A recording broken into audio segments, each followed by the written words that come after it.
Halo semuanya, kembali lagi dalam video belajar pajak kali ini.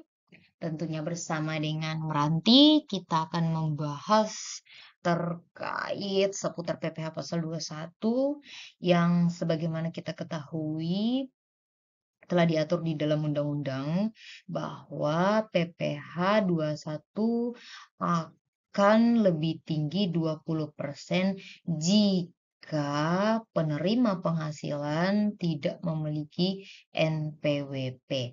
Nah, untuk tahun 2024, apakah ketentuan tersebut masih berlaku atau tidak? Yuk simak video ini sampai selesai.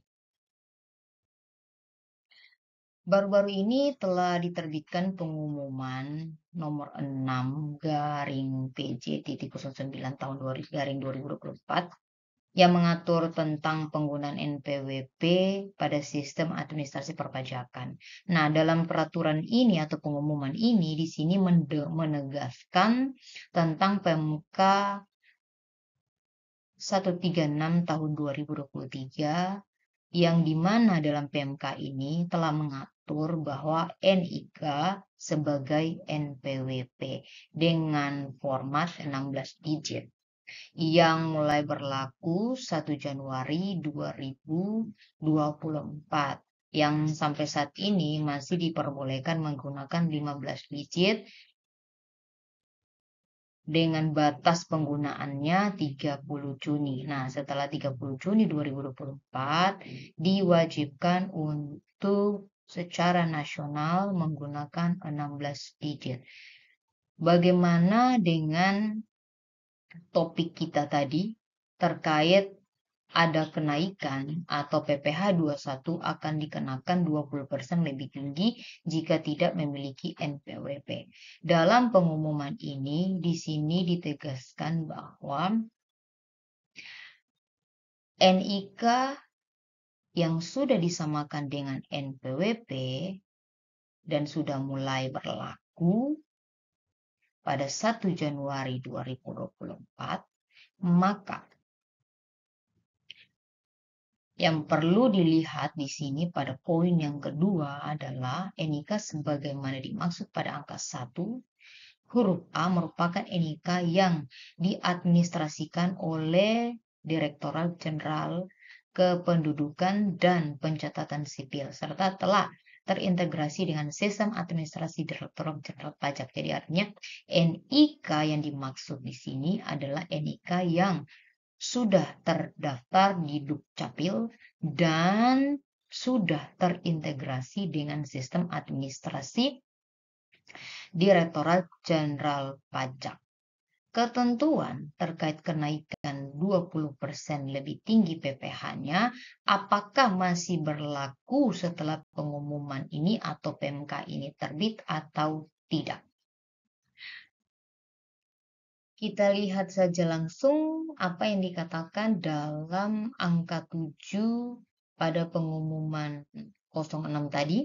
Di sini dikatakan bahwa dalam hal identitas penerima penghasilan sebagaimana dimaksud pada angka 8 huruf A diisi dengan NIK yang telah diadministrasikan oleh Direktorat Jenderal Kependudukan dan Pencatatan Sipil, serta telah terintegrasi dengan sistem administrasi Direktorat Jenderal Pajak, sebagaimana dimaksud pada angka 2, tarif lebih tinggi sebagaimana dimaksud dalam pasal 21 ayat bla bla bla bla ini, dalam Undang-Undang PPh, yang tadi yang sudah dikatakan kenaikan atau tarif lebih tinggi 20%, tidak dikenakan atas pemotongan dan atau pemungutan PPh terhadap orang pribadi penduduk dimaksud. Jadi artinya bagi penerima penghasilan yang NIK-nya sudah diaktifasi dan sudah terintegrasi dengan sistem administrasi Direktorat Jenderal Pajak, maka tidak akan dikenakan tarif lebih tinggi 20% dari PPh yang terutang. Seperti itu.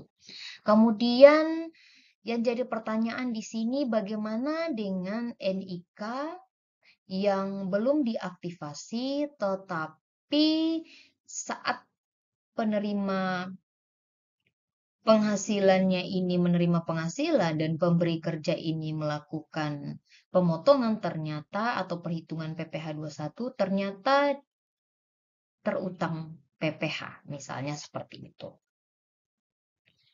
Ya, bukan hanya PPh 21 aja ya, di sini juga pasal 22 dan ada juga pasal 23. Nah, bagaimana jika terdapat PPh yang terutang? Ya, baik 21, 22, dan 23.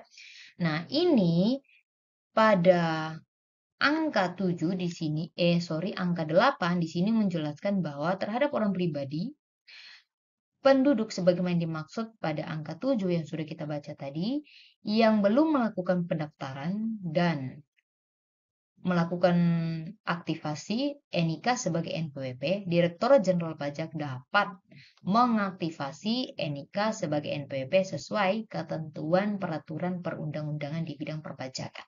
Jadi walaupun belum melakukan aktivasi NIK sebagai NPWP, DJP dapat melakukan aktivasinya secara otomatis. Jadi di saat pemberi kerja membuat bukti potong baik 21, 22, dan 23 dan memasukkan NIK yang belum diaktifasi tadi, otomatis DJP akan melakukan aktivasi NIK tersebut sebagai NPWP sehingga kenaikan 20% lebih tinggi PPh yang terutang tidak dikenakan lagi.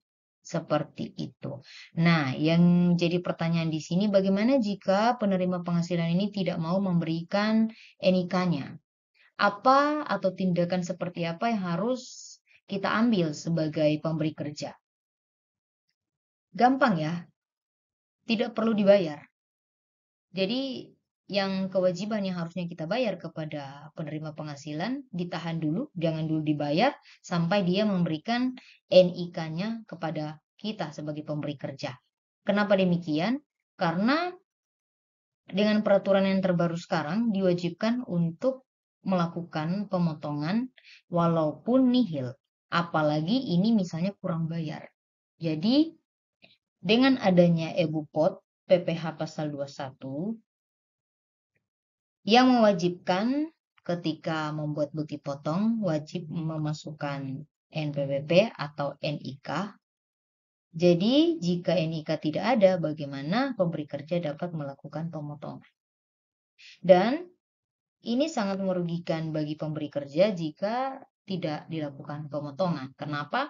Karena jika pemberi kerja tidak membuat bukti potongnya, tidak melaporkannya di SPT masanya dia, kemudian dia biayakan di dalam laporan laba ruginya dia, maka pasti akan dikoreksi fiskal. Ya, seperti itu.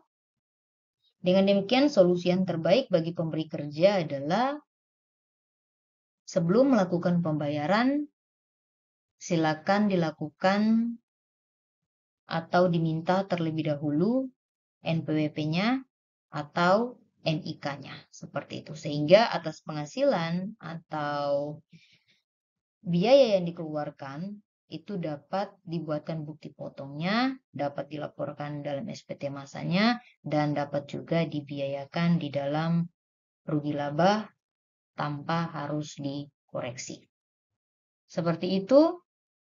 Jadi kesimpulan dari video ini, dengan adanya aktivasi secara otomatis dari DJP, maka bagi NIK yang belum diaktifasi oleh pemiliknya, namun terdapat PPh yang terutang atau terdapat penghasilan yang wajib dibuatkan bukti potongnya, setelah pemberi kerja membuat bukti potong, maka otomatis NIK tersebut diaktifasi sebagai NPWP. Seperti itu.